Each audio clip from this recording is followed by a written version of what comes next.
हरे कृष्णा। नवरात्रि के तीसरे दिन माँ दुर्गा के 9 स्वरूपों में से तीसरा स्वरूप माँ चंद्रघंटा का है, जिसके घंटे की टंकार से ही सारे दानव भयभीत हो जाते हैं। जिस प्रकार एक राजा अपने महल या राज्य को सुरक्षित रखने के लिए किला बनवाता है, जिससे वह अपनी प्रजा को शत्रु से सुरक्षित रख सके, उसी प्रकार माँ दुर्गा भक्तों की रक्षा हेतु अपनी छत्र छाया प्रदान करती हैं। अत्यंत आवश्यक बात यह है कि हम अपने शत्रुओं को बाहर ढूंढते हैं, लेकिन हमारे शत्रु हमारे भीतर ही छुपे हैं।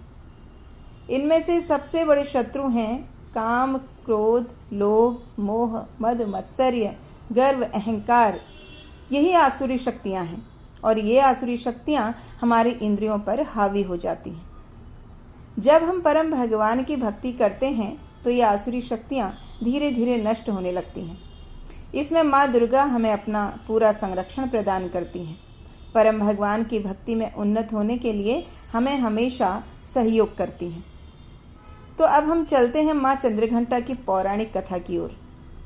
माँ दुर्गा का पहला स्वरूप शैलपुत्री और दूसरा ब्रह्मचारिणी, जो भगवान शिव को पति रूप में पाने के लिए कठोर तपस्या करती हैं। जब माँ ब्रह्मचारिणी भगवान शिव को पति रूप में प्राप्त कर लेती हैं तो स्वयं आदि शक्ति के रूप में प्रकट होती हैं और देवताओं को उनका अधिकार वापस दिलाने के लिए चंद्रघंटा का स्वरूप धारण करती हैं। जब महिषासुर नामक असुर एक अत्याचार बहुत बढ़ने लगा और ब्रह्मा जी से आशीर्वाद पाकर, वरदान पाकर वह अत्यंत बलशाली हो गया था, उसी अहंकार में उसने देवताओं पर आक्रमण किया और आक्रमण करके उनका स्वर्ग छीन लिया। तब माँ दुर्गा चंद्रघंटा का स्वरूप धारण करती हैं। इस प्रकार माँ चंद्रघंटा की उत्पत्ति हुई।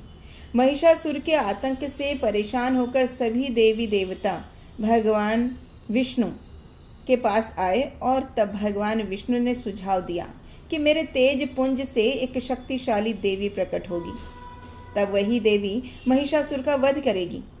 इस प्रकार वह देवी प्रकट हुई।